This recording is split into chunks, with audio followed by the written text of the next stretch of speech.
여기 한 남자가 싸늘한 주검이 되어 누워 있습니다. 다물지 못한 입, 감지 못한 눈, 그리고 여러 군데 난 상처들. 도대체 그는 누구이기에 이처럼 비참한 죽음을 맞이했을까요? 우리는 누구나 살아 숨쉬고 있죠. 그리고 이러한 삶은 과거의 어느 막연한 순간에 존재하게 됐고 미래의 어느 막연한 순간에 존재하지 않게 될 것입니다. 이처럼 삶은 현재 경험하고 있는 것이지만 죽음이란 미래의 것, 즉 현재까지는 경험해보지 못한 낯선 것이라 할 수 있겠죠.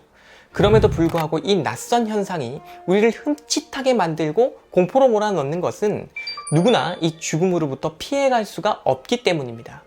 그렇다면 여기서 우리는 다음과 같은 의문에 빠지게 되죠. 죽음을 면치 못함에도 의미 있는 삶을 사는 것이 가능할까? 어차피 우리 모두가 죽을 운명이라면, 우리가 살면서 이룬 어떤 것도 남지 않을 운명이라면 애초에 우리가 무언가를 이루려고 애써야 할 이유는 무엇일까? 독일 출신의 철학자 미하엘 하우스켈러는 자신이 집필한 책 왜 살아야 하는가를 통해서 이런 질문들이 오래전부터 사람들이 물어온 질문이며 궁극적 의문에 해당한다고 주장합니다. 여기서 궁극적 의문이란 삶과 죽음의 의미를 다루는 의문을 말하는데, 이 의문은 우리 존재의 핵심을 파고드는 가장 근원적인 질문이지만 동시에 가장 답하기 어려운 질문이라는 점에서 궁극적이다라고 그는 말을 하고 있어요. 누구나 살아있기 때문에 이 삶에 대해 관심을 갖지 않을 수 없는 존재, 누구나 죽어야만 한다는 점에서 죽음에 대해 고뇌하지 않을 수 없는 존재가 바로 우리죠. 테크노프야 문명이 찬란한 21세기를 살고 있는 지금 우리에게도 이 의문은 여전히 어려운 것이며 스마트폰 검색을 통해 쉽게 해결할 수 있을 거라고 판단하지는 못합니다. 따라서 지금 우리는 왜 살아야 하는가? 삶에는 어떤 목적이 있고 이런 목적은 누가 계획한 것일까에 대해 묻고 진지한 성찰을 해보지 않은 채 그저 주어진 삶을 수동적으로 살기만 한다면 어느 날 문득 죽음이 가까이 다가왔을 때, 또는 삶에 지쳐 넘어졌을 때 지금까지 나는 무엇을 하고 있었던 걸까 하면서 끝도 없는 방황에 빠져버릴 수밖에 없는 거겠죠. 인터넷 속도가 아무리 빨라도 인공지능이 탑재된 최신 랩탑을 가지고 있어도 이런 방황, 즉 허무주의, 냉소주의 또는 도덕적 이기주의 등으로부터 당신에게 손을 내밀어줄 그런 인생의 통찰력은 제공받기 어려울 것입니다. 왜냐하면 이런 문제는 날씨 알려줘 또는 길 좀 찾아줘 등과는 그 성격이 완전히 다른, 애초에 모호하면서도 불확실한 성격을 가진 것이니까요. 그렇다면 이러한 궁극적 의문으로부터 우리의 자아가 혼란에 빠지지 않으려면 무엇이 필요할까요?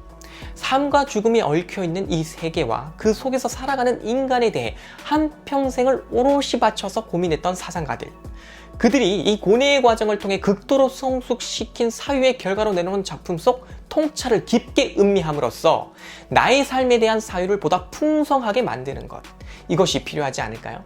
고뇌에 빠져 있기만 하는 사람이 되지 말고 나의 고뇌와 같은 내용의 고뇌를 미리 했던 사상가들로부터 여러 이야기를 들어볼 줄 아는 사람이 되는 것, 이러한 삶의 태도로부터 우리는 분명히 인생의 나침반을 스스로 만들 수 있게 될 것이라고 생각합니다.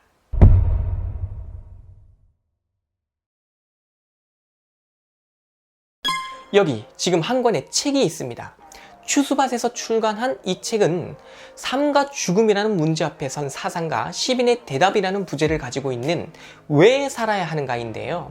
최근에 제가 만난 인문학 관련 도서들 중 가장 매력적이었고 또 가장 깊이가 있으면서도 흥미로운 지점들을 놓치지 않고 서술하고 있었기에 여러분에게 소개할 필요를 느꼈답니다.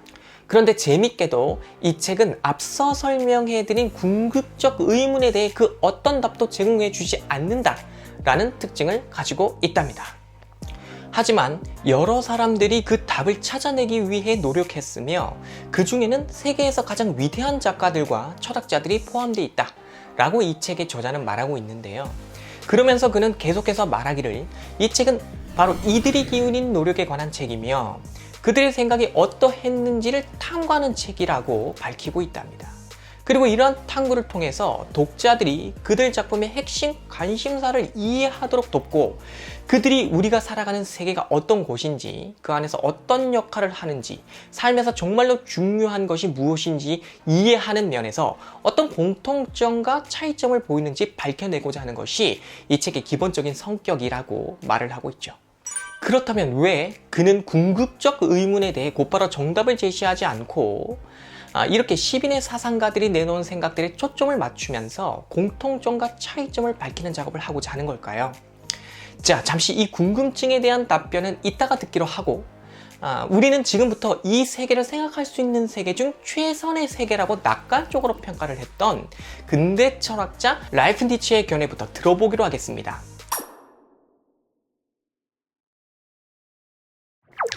끔찍한 질병, 자연재해, 그리고 전쟁. 이 세계에는 외리도 무서운 일들이 자주 발생해서 무고한 사람들의 삶을 망쳐놓고 있는 걸까요? 그리고 우리는 왜 서로에게 상처를 주며 늙고 죽는 걸까요? 만약 전능하고 지선한 신이 있다면 그는 어째서 이러한 세계에 대해 아무런 조처를 취하지 않는 걸까요? 아무리 좋게 보려고 해도 이러한 신은 분명 전능하지 못한 존재이거나 인류에게 관심이 없는 존재처럼 보입니다. 우리는 여기서 앞서 소개해드린 궁극적 의문을 만나게 되는 거죠. 하지만 근대 철학자 랄프 니츠는 변신론에서 신은 자유로운 존재라는 일반적인 신학 개념을 변화하고 있답니다. 자, 우선 랄프 니츠는 이렇게 말합니다. 신이라 할지라도 두 마리 토끼를 다 잡을 수는 없다.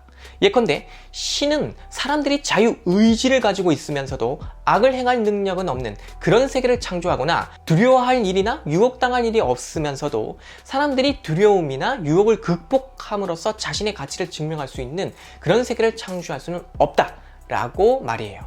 이게 무슨 얘기일까요? 그러니까 랄프 니츠는 유혹이 있어야 그 유혹을 극복함으로써 자신의 가치를 증명하는 일이 가능하기 때문에 신께서 유혹 자체를 아예 없애버리지는 않는다라는 입장을 가지고 있는 거죠. 결국 이 말은 이 세계에 특정한 결함이 있어야 그 결함으로부터 더 큰 선으로 향하는 신의 목적이 달성된다는 겁니다. 그럼에도 불구하고 인간은 세계에 대한 이해에 한계를 가지고 있으므로 겉으로 보기에는 악한 일이 어떤 더 큰 선으로 이어지는지 모를 수 있으며 이러한 무지가 바로 우리로 하여금 신에 대해 분노를 자아내게 만든다라고 그는 보았던 거죠.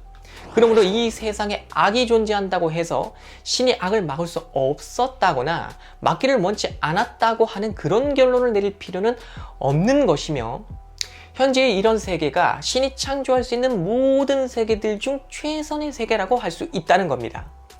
즉 신께서 인간에게 자유의지를 주시면서도 동시에 악을 행할 자유만 삭제하거나 유혹을 극복하여 자신의 가치를 입증할 능력은 주시면서도 동시에 유혹 자체는 이 세계에서 없애버리는 그런 모순된 세계를 창조할 수는 없었기 때문에 현재 이러한 세계를 만들었다는 것이죠. 그리고 이러한 세계는 논리적으로 구상해 볼 수 있는 다른 모든 가능한 세계들 중 최선의 세계라는 것. 다시 말해서 이보다 더 나은 세계를 생각할 수가 없었기에 지금의 세계가 최선의 세계라는 논리입니다. 자, 어떻습니까?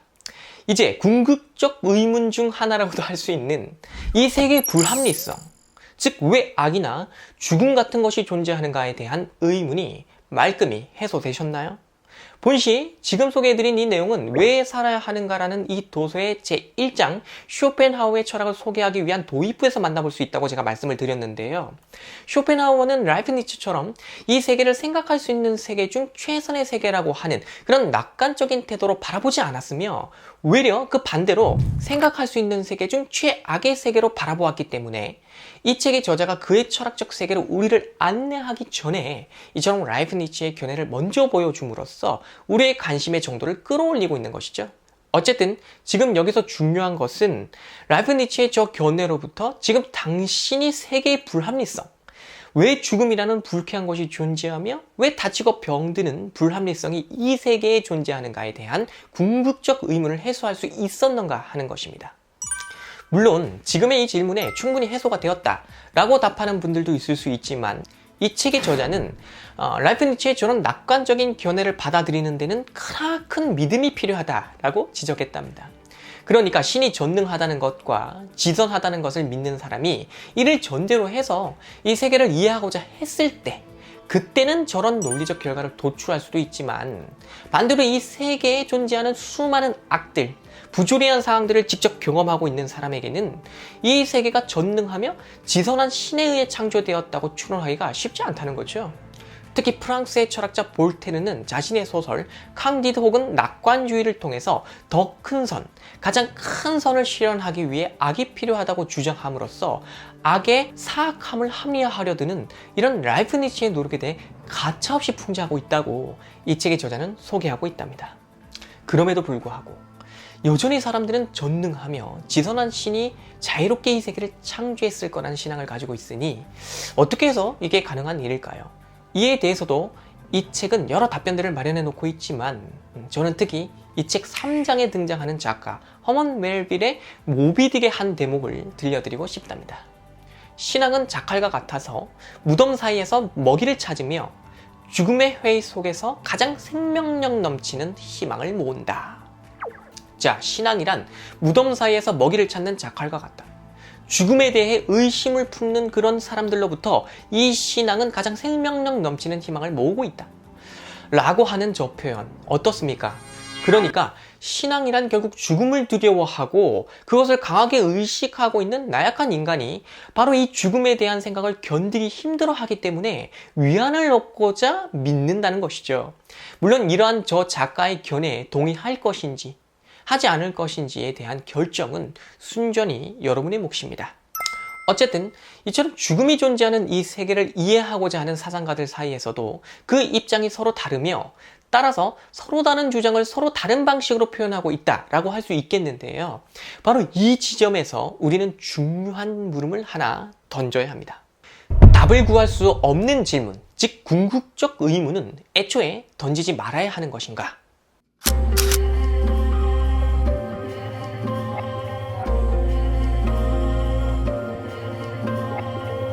네, 제가 소개하고 있는 책 왜 살아야 하는가는 궁극적 의문에 대해 하나의 완결된 답을 제시하지 않는다라고 앞서 말씀을 드렸죠.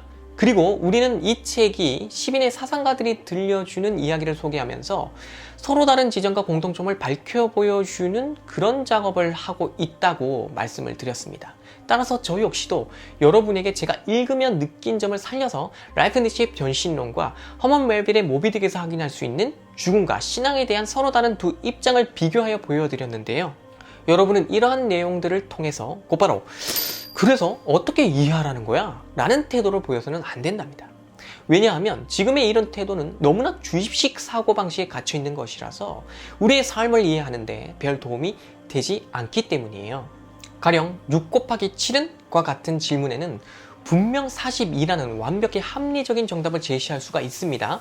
하지만 삶과 우주와 그 밖의 모든 것에 관한 궁극의 의문에 대한 해답으로 42를 제시할 수는 없는 거잖아요. 우리는 여기서 미리 정해진 답을 찾기 위해 던지는 질문과 살면서 던지지 않을 수 없기 때문에 던지는 질문의 차이를 확인해야 합니다. 이 책의 5장에 등장하는 톨스토이나 9장에 등장하는 위트겐슈타인은 오늘날로 치면 금수저 중에 금수저들이었습니다. 톨스토이는 귀족 집안에서 태어나 향락을 누릴 수 있는 삶을 마음껏 누렸고 위트겐슈타인 역시 막대한 부를 축적한 집안에서 태어나 그 자신이 물려받은 유산을 포기하기 전까지는 돈 걱정이라고는 해보지 않고 살았던 그런 인물이죠. 하지만 오늘날 대한민국에서 태어나는 수많은 흑수저들은 대학 등록금을 마련하기 위해 아르바이트를 하고 있으며 방학 때마다 해외 어학연수를 다녀온 후 화려한 어학 실력을 뽐내는 친구들의 모습을 그저 씁쓸한 표정으로 바라봐야 한답니다. 이때 우리는 묻게 되죠. 신이 있다면 그는 왜 누구는 부유한 집에서 태어나 온갖 편의를 다 누리며 공부하게 해주고 누구는 빛청산에 허둥이는 집에서 태어나 꿈조차 가난하게 꾸게 만드는가 하고 말이에요. 그리고 이러한 물음은 우리의 삶의 또 다른 방향에서 세상은 왜 부조리한가? 누구는 행복 속에서 죽고 누구는 왜 비참하게 죽는가와 같이 그 얼굴을 달리하면서 계속해서 솟구쳐 올라오는 것이죠. 이때 우리가 이런 물음들에 정해진 답이 없다는 이유로 외면해버리면서 6 곱하기 7과 같은 물음에만 집중한 채 살아가는 게 과연 가능할까요? 이제 우리는 이 영상 시작과 함께 만났던 저 그림에 대해 한번 알아봐야겠습니다. 한스 홀바인이 그린 이 작품 속 주인공은 바로 그리스도랍니다. 도스토옙스키가 실제로 1867년 스위스 바젤 미술관에서 그 원본을 보고 엄청난 충격을 받았다고 하는 이 작품. 그는 이러한 충격을 자신의 소설 백치에 등장하는 젊은 허무주의자 이폴리트 테르티에프에게도 고스란히 전달해주고 있죠. 이 그림을 보는 사람 입장에서 자연이란 거대하고 무자비하며 말이 없는 짐승의 형상처럼 보인다. 폐병으로 죽어가고 있는 이폴리트. 그는 자신이 기껏해야 몇 주밖에 못 산다는 사실을 알고 있는 인물인데요. 그런 그의 눈에 비친 다른 사람들은 도대체 왜 그들에게 주어진 방대한 시간을 제대로 활용하지 못하고 있는지 이해할 수가 없는 존재로 비춰지죠. 그리하여 핵심은 삶에, 단지 삶에만 있다라고 부르짖지만 안타깝게도 이러한 그에게 닥쳐오는 죽음은 홀바인의 저 작품 속 그리스도처럼 모든 것들로부터 그 의미를 앗아가고 있었답니다. 이렇게 예수 그리스도마저 죽음을 극복할 수 없는 시대가 도스토옙스키가 허무주의와 맞서 싸우고 있었던 1860년대의 러시아였으며 오늘 현대인이 살아가고 있는 이 시대이기도 한 것입니다. 그러므로 우리는 인류가 오랜 세월 신을 믿어왔음에도 불구하고 또는 선한 윤리를 의식하기 위해 꽤나 노력해 왔음에도 불구하고 여전히 이 세계에는 죽음, 질병, 자연재해, 기아와 전쟁, 그리고 불공정이 존재하는가 하고 물어볼 수밖에 없으며 이런 물음은 정해진 답을 찾기 위해 던지는 물음이 아니라 묻지 않을 수 없는 물음이기 때문에 묻게 된다는 것. 이제 이해하셨죠? 그러므로 이러한 물음이 우리의 삶의 어느 한순간에 나타나 나를 집요하게 괴롭힐 때마다 그 물음에 맞서 나의 생각을 내놓을 수 있는 풍부한 이해력을 가져야 하는 것이며 이러한 이해력을 높이는 데 있어서 지금 소개하고 있는 이 책이 큰 역할을 할 수 있을 거라고 저는 확신을 하고 있답니다. 이것이 지금 제가 이 책을 소개해드린 핵심적인 이유라고 이해하면 되겠으며 이제부터는 이 책 전체를 관통하고 있는 삶에 대한 입장, 즉 들어가는 글에 걸려있는 다음의 제목에 주목해 보도록 하겠습니다.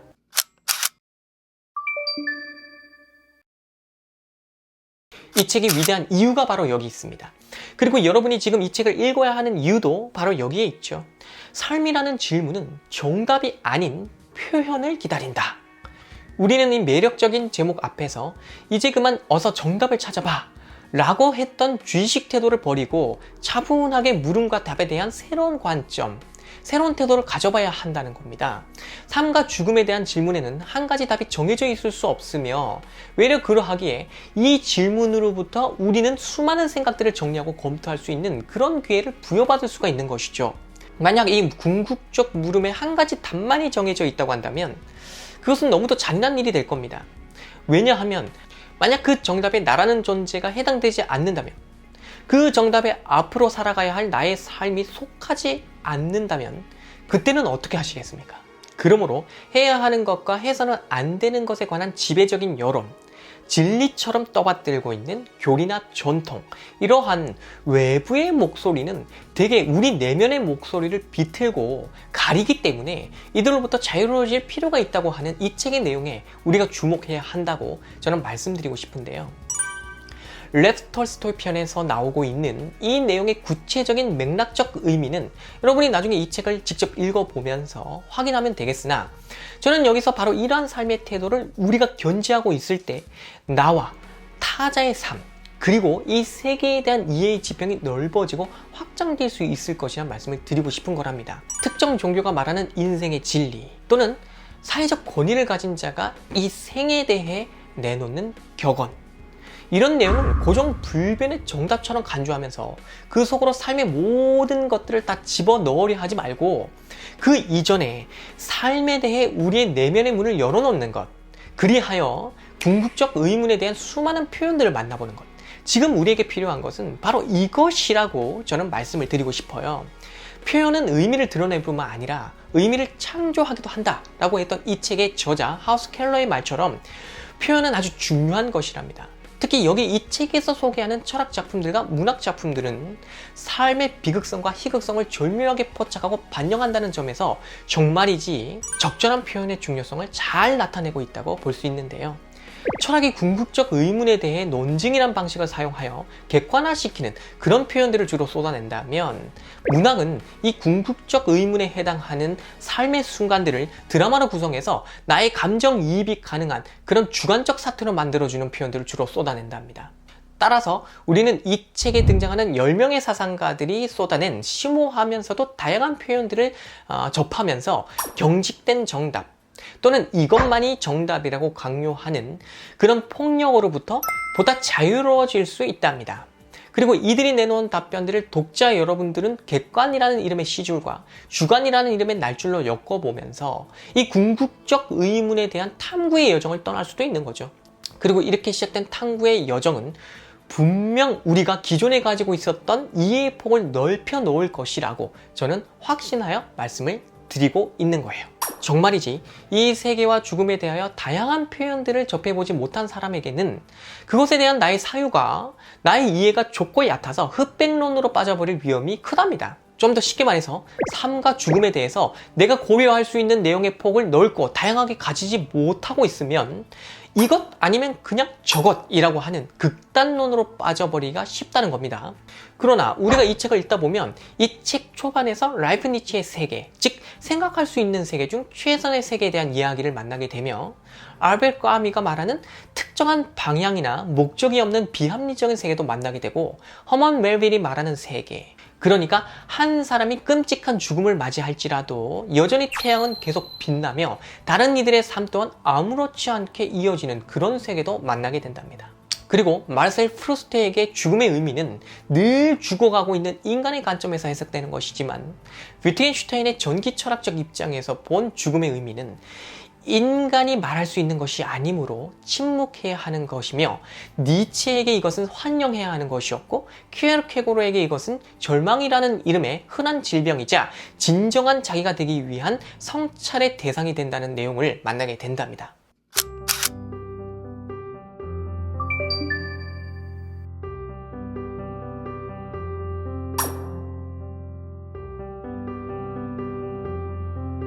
이제는 이 책에 나오는 글 제목에 대한 이야기를 들려드리면서 오늘의 이야기를 마무리하도록 하겠습니다.